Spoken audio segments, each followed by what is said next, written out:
ముందుగా భారతీయులందరికీ కూడా వినాయక చవితి శుభాకాంక్షలు తెలియజేస్తున్నాం. విఘ్నాలు తొలగించే వినాయకుడి యొక్క పూజా కార్యక్రమానికి ప్రభుత్వాలు ఎటువంటి నియమ నిబంధనలు కానీ ఆంక్షలు కానీ విధించొద్దని చెప్పి మేము విశ్వ హైందవ పరిషత్ నుంచి ముందుగానే తెలియజేస్తున్నాం. ఎందుకంటే గణాలకి అధిపతి విఘ్నాలు తొలగించే విఘ్నేశ్వరుడి యొక్క పూజకి విఘ్నాలు కలిగించే విధంగా ప్రభుత్వాలు ప్రవర్తిస్తున్నాయి. ఎందుకంటే ఇప్పటికే చాలా చోట్ల చూడడం జరిగింది. తప్పకుండా గణేష్ మండపాలకి పర్మిషన్ తీసుకోవాలి, మీరు తప్పకుండా చేయాలనేది చాలా తప్పు. ఎందుకంటే కొన్ని కోట్ల వ్యాపారం, ఎంతో మంది కడుపు నింపే పండుగ గణేష్ ఉత్సవం, ఎంతో మందిని మరి భక్తి మార్గంలో నడిపించే పండుగ గణేష్ ఉత్సవం. ఈ గణేష్ ఉత్సవాలకి ఆంక్షలు నిబంధనలు విధించడం అనేది తప్పు. తప్పకుండా మేము ప్రభుత్వాలని కోరుతున్నాం, కార్యక్రమాలు సాఫీగా అంటే వినాయక చవితి సాఫీగా జరిగే విధంగా ప్రభుత్వాలు చూసుకోవాలి. తప్పకుండా దీనిపైన కమిటీలు ఏర్పాటు చేసి దీని మీద తప్పకుండా కూడా అధికారులు ఒక మీటింగ్ ఏర్పాటు చేసి అందులో హైందవ సంఘాలతో కూడా మీటింగ్ ఏర్పాటు చేసి కార్యక్రమాన్ని బాగా జరిగే విధంగానే చూడాలి తప్ప ఎక్కడ కూడా ఆంక్షలు విధించే కార్యక్రమం కానీ ఎక్కడా కూడా పర్మిషన్ తీసుకోవాలనే కార్యక్రమం కానీ చేయొద్దు. మేము క్లియర్గా చెప్తున్నాం, పర్మిషన్ మేము తీసుకోవండి, తప్పకుండా ఇంటిమేట్ చేస్తాం హైందవ ధర్మం ప్రకారం. అలాగే రాజ్యాంగబద్ధంగా మేము ఇంటిమేట్ చేస్తాం కానీ పర్మిషన్ కూడా తీసుకో. ఎందుకంటే ఇది మా హక్కు, మా పండుగలు కాబట్టి మేము దీంట్లో ఇంటిమేషన్ చేస్తాం కానీ పర్మిషన్ తీసుకోవాల్సిన పని లేదు. అలాగే ముఖ్యంగా 50 మంది హిందువులందరికీ కూడా ముఖ్యంగా తెలియజేస్తున్నాం, గణేష్ ఉత్సవాలు అనేది స్వరాజ్య హిందూ స్థాపన కోసం మొదటగా బహిరంగంగా ఛత్రపతి శివాజీ గారు మొదలుపెట్టిన కార్యక్రమం ఈ వినాయక ఉత్సవాలు. ఎంతో అంగరంగ వైభవంగా మొదలుపెట్టిన కార్యక్రమం, కులాలకు అతీతంగా ప్రాంతాలకు అతీతంగా చేస్తున్న కార్యక్రమం మొట్టమొదటిసారిగా ఛత్రపతి శివాజీ గారు ఈ యొక్క బహిరంగంగా వినాయక చవితి మొదలెట్టడం జరిగిందని. తర్వాత స్వతంత్ర ఉద్యమానికి నాంది పలికి బాల గంగాధర తిలక్ గారు ఈ యొక్క వినాయక చవితి కార్యక్రమాన్ని బహిరంగంగా కులాలకు అతీతంగా ప్రాంతాలకు అతీతంగా అందరినీ కలిపి ఈ యొక్క భారత స్వతంత్ర ఉద్యమానికి నాంది పలికిన ముఖ్య పాత్ర వహించిన పండుగ గణేష్ ఉత్సవాలు. ఈ గణేష్ ఉత్సవాలు ఎప్పుడు వరకు అయితే స్వతంత్రంగా చేసుకుంటామో, ఎప్పుడు వరకు అయితే ఐకమత్యంగా చేసుకుంటామో, ఎంత ఎత్తు పెట్టాం, ఎంతమందికి విడివిడిగా పెట్టామనేది కానీ అందరూ కూడా కలిసి ఉండాలని, జాతి అంతా కూడా కలిసి ఉండాలనేది ముఖ్య ఉద్దేశమే ఈ గణేష్ ఉత్సవాలు. గణేష్ ఉత్సవాలలో సినిమా పాటలు పెట్టడం కానీ, అశ్లీల నృత్యాలు చేయడం కానీ, ఇతరత్ర చెడ్డ కార్యక్రమాలు చేయడం వల్ల సనాతన ధర్మం నాశనం అవుతుంది. తద్వారా హిందువులందరూ కూడా త్వరలోనే అంతమైపోతారు. ఎక్కడైతే కలిసి చేస్తారో, ఎక్కడైతే భక్తిపూర్వకంగా చేస్తారో, ఎక్కడైతే కులాలకు అతీతంగా అన్ని కులాలు కలిసి చేస్తారో, ఎక్కడైతే అందరూ కూడా భక్తి భావనతో నిమజ్జన కార్యక్రమం చేస్తారో అక్కడ ఆ భగవంతుడు మనందరినీ కూడా కలిపి ఈ దేశాన్ని ఈ ధర్మాన్ని కూడా సంరక్షణగా చూస్తాడు. కాబట్టి యావత్ హిందువులందరికీ కూడా మేము ప్రత్యేకంగా తెలియజేసుకున్నాం, గణేష్ ఉత్సవాలంటే సినిమా పాటలు కాదండి, గణేష్ ఉత్సవాలంటే అశ్లీల నృత్యాలు కాదండి, గణేష్ ఉత్సవాలంటే ఐకమత్యం, గణేష్ ఉత్సవాలంటే భక్తి భావం, గణేష్ ఉత్సవాలంటే ఈ దేశం కోసం ధర్మం కోసం కూడా మనందరం కలిసి ఉండాలని చెప్పే ఉత్సవాలు. కాబట్టి వీటిల్ని నాశనం చేసుకోవద్దు, సినిమా పాటలు పెట్టి అశ్లీల నృత్యాలు పెట్టి మద్యము తాగి. మేము ముఖ్యంగా తెలియజేస్తున్నాం, ఏదైతే నిమజ్జన కార్యక్రమం ఉందో చాలా మంది మద్యం తాగి చేస్తారో దాని యొక్క దుష్పరిణామాలు చాలా తీవ్రంగా అనుభవించవలసి వస్తుంది రానున్న రోజుల్లో. కాబట్టి అందరూ కూడా భక్తి భావనతో ఐకమత్యంగా కలిసి ఈ దేశం కోసం ధర్మం కోసం ఎవరైతే మనకి పెద్దలు ఛత్రపతి శివాజీ గారు అలాగే బాల గంగాధర తిలక్ గారు ఏదైతే ఈ కార్యక్రమాన్ని మనకి అద్భుతమైన వరంగా గణేష్ ఉత్సవాన్ని బహిరంగంగా చేసుకోమని మనకి ఇచ్చారో ఆ అదృష్టాన్ని మన అదృష్టంగానే భావించి చక్కగా ఐకమత్యంగా చేసుకోవాలని చెప్పి మేము అందరికి కూడా తెలియజేస్తూ ముందుగా ఈ ప్రజలందరికీ కూడా భారతీయులందరికీ కూడా వినాయక చవితి శుభాకాంక్షలు తెలియజేసుకుంటూ ఎటువంటి అవాంతరాలు జరుగుతున్నా మీకు ఎక్కడి నుంచైనా సరే అధికారుల దగ్గర నుంచి ఎక్కడి నుంచైనా ఇబ్బందులు ఉన్నా కూడా మీరు విశ్వ హైందవ పరిషత్ని తప్పకుండా మీరు కన్సల్ట్ చేయొచ్చు. మీకు ఎక్కడ వినాయక చవితి మండపం దగ్గర ఏ అధికారుల వల్ల ఇబ్బందులు కలిగితే మాత్రం తప్పకుండా మేమందరం కూడా మీకు సహకరించి ఎటువంటి ఇబ్బందులన్నీ కూడా తొలగించే విధంగా చేస్తాం.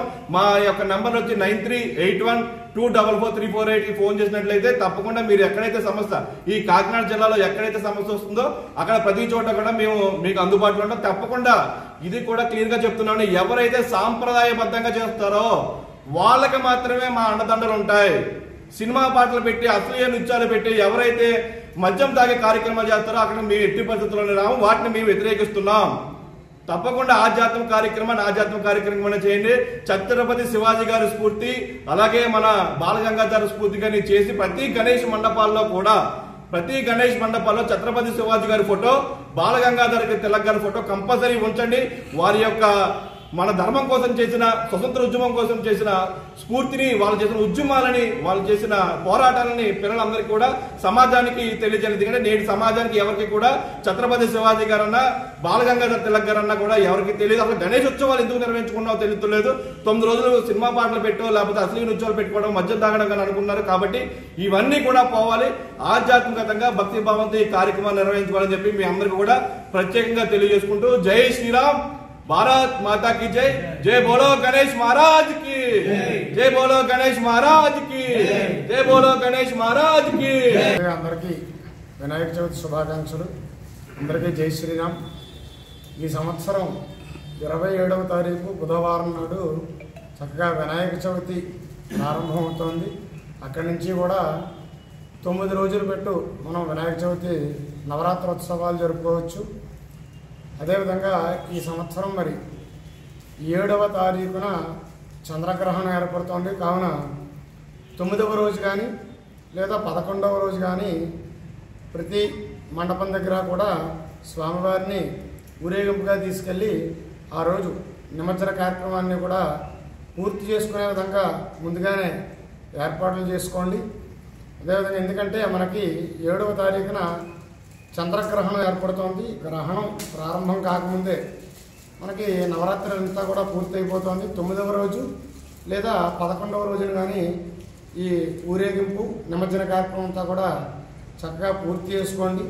అదేవిధంగా ప్రతి సంవత్సరము అందరికీ చెప్తున్నాం, చాలా చోట్ల మార్పు వచ్చింది.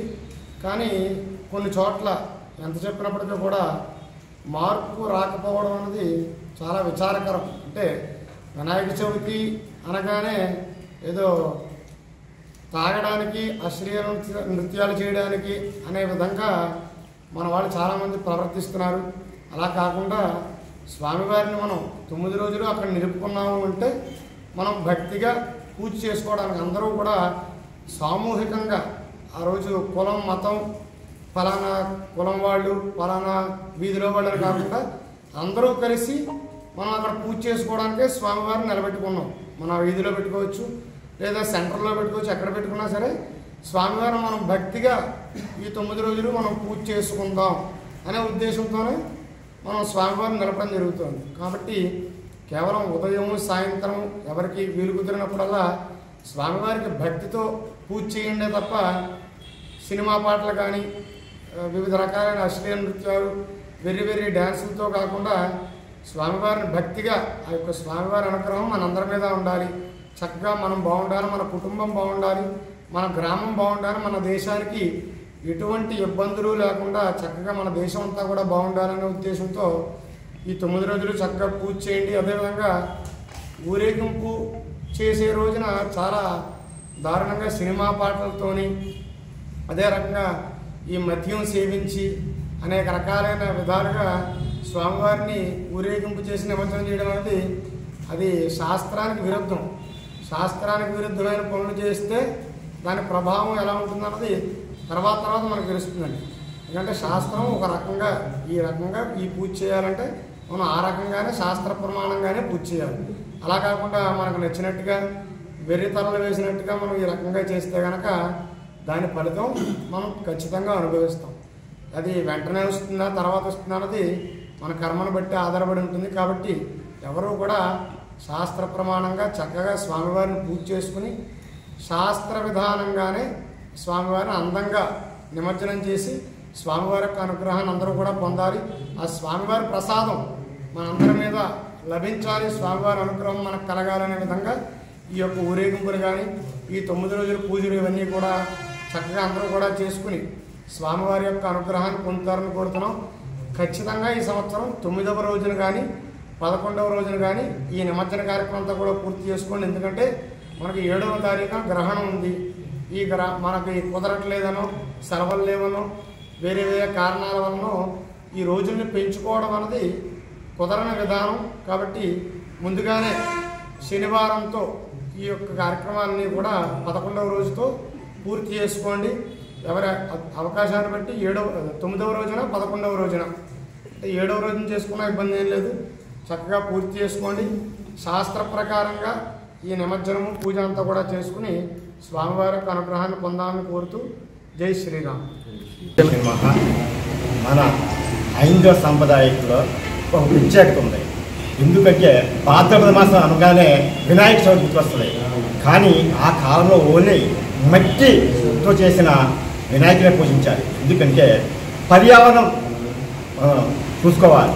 పర్యావరణం కాలుష్యం కాకుండా ఆ యొక్క వినాయకుని యొక్క మట్టిని చెరువులో కానీ వాగుల్లో కానీ కొలంలో కానీ కలపడం వల్ల అది కరిగిపోయి మరి ఆ చెరువులో కలిసి ఎటువంటి జలచరాలు చనిపోకుండా చక్కగా అందరూ కూడా మనకి ఉపయోగపడుతుంది. అదేవిధంగా నేను పూజలో 21 రకాల పత్తులు ఉపయోగిస్తాం. ఆ 21 పత్తులు కూడా ఎటువంటి అంటే ఆకుపచ్చ రంగులోనే ఉంటాయి. దాని ద్వారా అంటే భాద్రపద మాసంలో రాబడికి మనందరూ కూడా కొన్ని అనారోగ్య పరిస్థితులు ఏర్పడతాయి. కానీ 21 పత్తుల్లో కూడా మనకి తెలుగుకునే వైద్యపరమైన ఆరోగ్యమైన మనకి శక్తి వస్తుంది. దీని ద్వారా ఈ ద్వారాకి పీల్చిన గాలి ద్వారా మనకి అటువంటి ఒక్కసారి రాకుండా చక్కగా కాపాడుతుంది. దానికోసం మనకి 21 రకాల పత్తులు ఏర్పాటు చేస్తాం.